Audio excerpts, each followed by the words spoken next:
Hello everyone, this is Nick. How are you?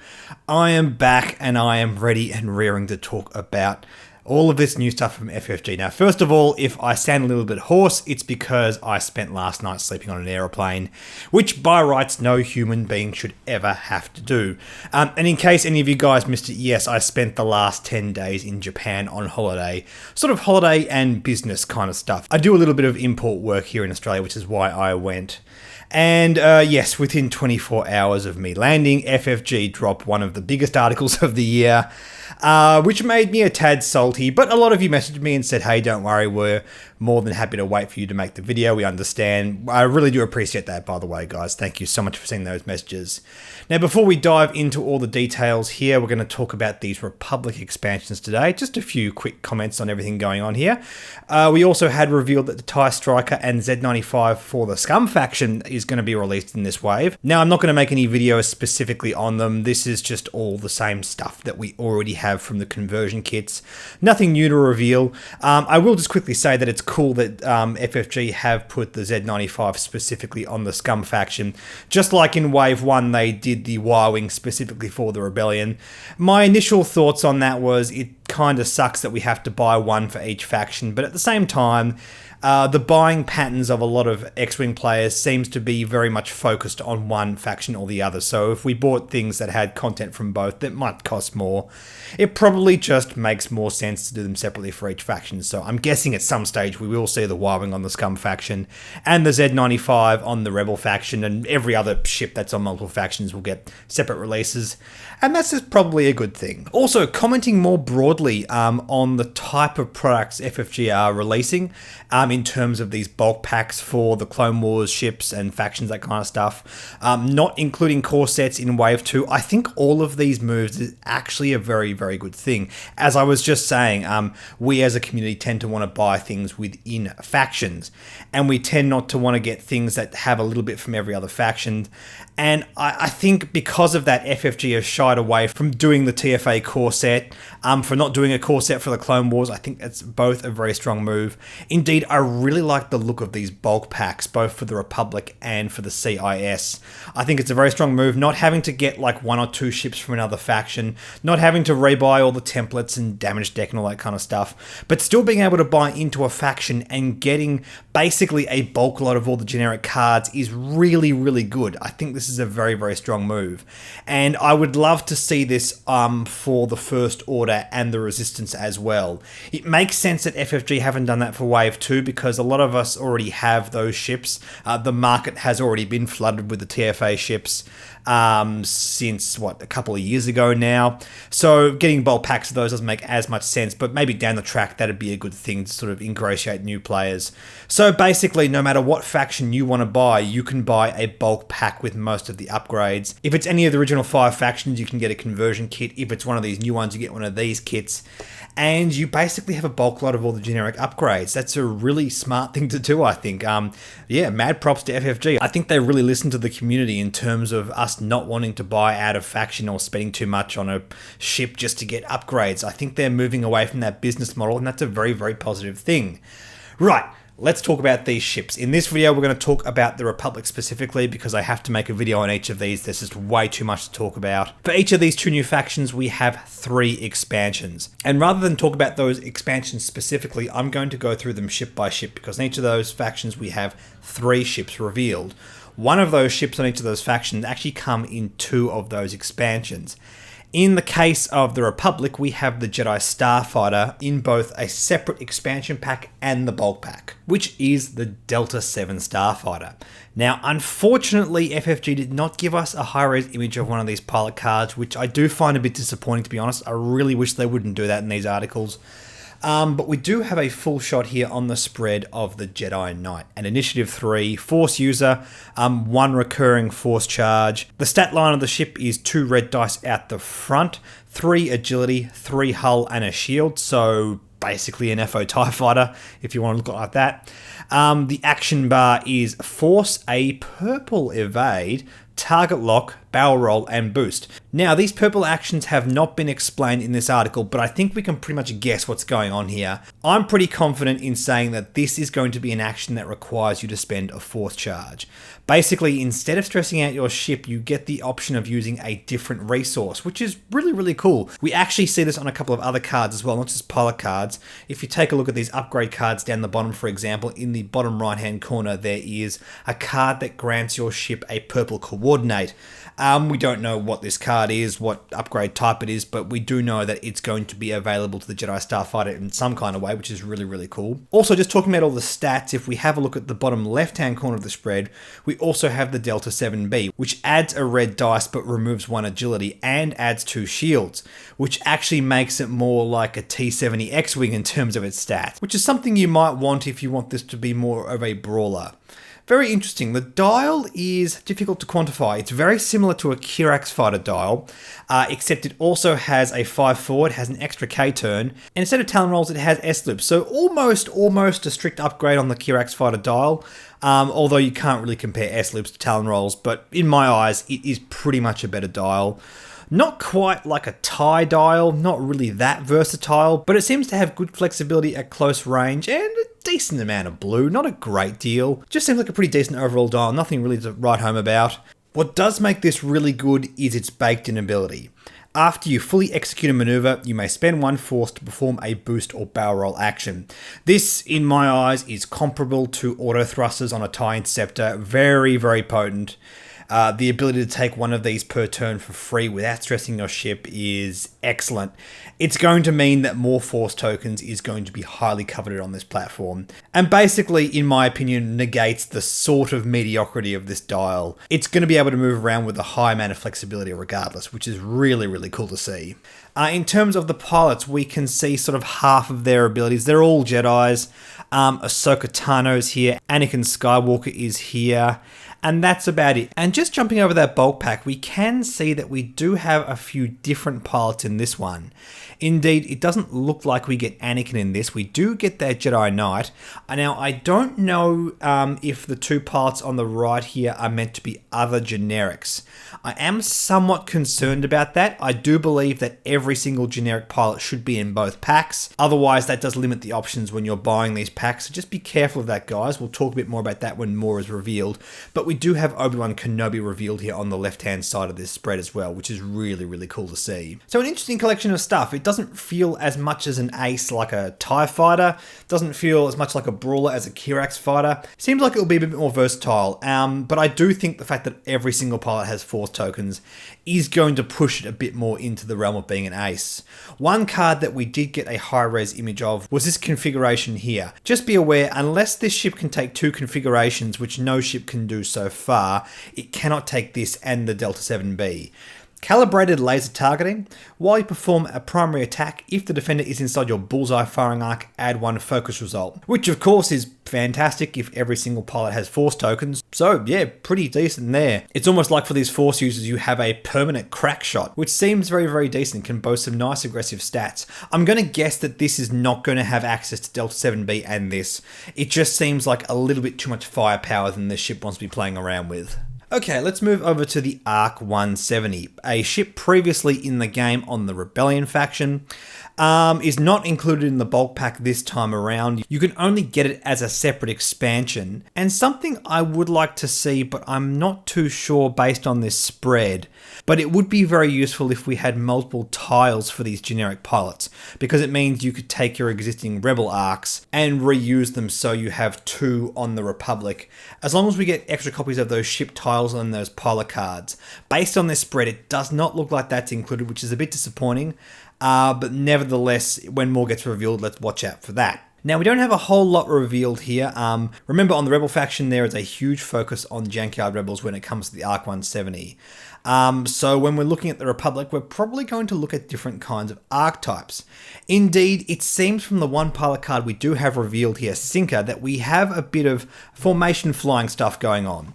While a friendly ship at range 1 to 2 in your left or right hand arc performs a primary attack, it may re-roll 1 attack die. So it's about flying in formation, you get more firepower. That seems really, really, really decent. It actually grants every ship next to it Predator. If there's a good swarm ship you can fly alongside this, which it looks like based on this article there will be, this could be seriously powerful.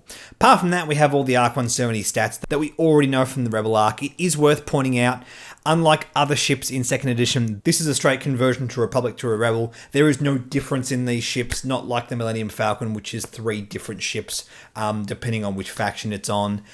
Just all the same stats, all that kind of stuff. Let's have a quick look at this spread, because there's a few points of interest here. First of all, having a look at all the tokens, we have a weapons disabled token. I don't believe, off the top of my head, there's any reason for the Arc as it is to have a weapons disabled token. So it's probably to do with one of these pilot abilities or one of these upgrade cards. We have a calculate token, so there is probably going to be at least one droid pilot or an upgrade that grants calculate. Although based on this spread, we cannot see that, but we'll see what that is. There is this unique looking token here, a red arrow in a box. Could be some kind of harpoon tow cable weapon. That's the kind of thought that it evokes in my mind anyway. There is some kind of gunner card that has some kind of harpoon looking thing. If we have a look at this upgrade spread, so might be something to do with that. I don't know, I'm just spitballing here. If we have a look at these upgrade cards, we can see one here revealed. Now again, unfortunately, no high-res image of this, so we gotta kind of tilt our head and squint and all this kind of stuff. Look, if anyone from FFG is watching, please guys, please don't do this. Please just below put the text or put a high-res image. It really frustrates me when we as a community have to sort of work with these very low-resolution images when we have this kind of stuff in circulation. It doesn't create a very good look for the game. It's some synchronized console or something like that. After you perform an attack, you may choose a friendly ship at range 1 or a friendly ship with the this card upgrade at range 1 to 3 and spend a lock you have on the defender. If you do, the friendly ship you chose may acquire a lock on the defender. That seems like a pretty decent amount of versatility. I think it's going to matter on how much this costs because you're going to want to fly this en masse if you can. Being able to fly this on multiple Republic ships, perhaps alongside Sinker and a swarm of some other ships, or maybe one of the Arc 170s. I don't know, it seems really good. Again, it seems to relate more to formation flying, trying to hit the target over and over again. It must be on a Republic ship, must have a target lock, but there is no size limitation. Just seems really decent, and hopefully it's cheap enough to fly several copies of these. The rest of these cards here, we have some kind of gunner with the charge, as previously mentioned. We have the Senate, Mr. Palp himself, Chancellor Palpatine and Darth Sidious. This appears to be a flip card. If we have a look at Chancellor Palpatine, that first sentence ends with the word face up. So you're going to deploy with this side of it face up, and if Mace Windu tries to arrest him, you flip it face down. I don't know. Looks really fun. There's some clause about force tokens. He gives you a recursive force charge. He also gives you that purple coordinate, which is really cool. I'm hoping that this is not going to work with Jedi, because that would be a massive flavor fail in my eyes.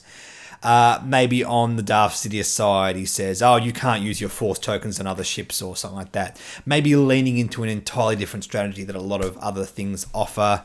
Could be very interesting.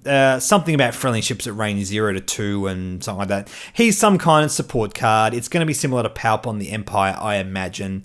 But we'll have to wait and see. We get a copy of Proton Torpedoes, a copy of Expert Handling, and a new card here. Might be a Clone Trooper crew of some kind. Don't really have much revealed. Friendly ship in your something defends if you something lock upgrade, or there's some kind of upgrade.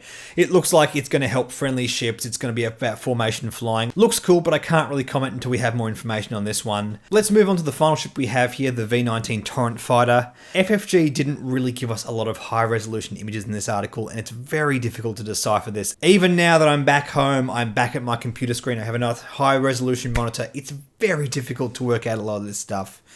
Having said that, this spread here that we can see in front of you is simply too low resolution, and I do find this disappointing because we have a face-up pilot card for the V-19 Torrent Fighter, and we simply can't read it. I can see symbols with firing arcs, but yeah, it's a bit disappointing that we have to put up with this kind of stuff. I really wish FFG wouldn't do this.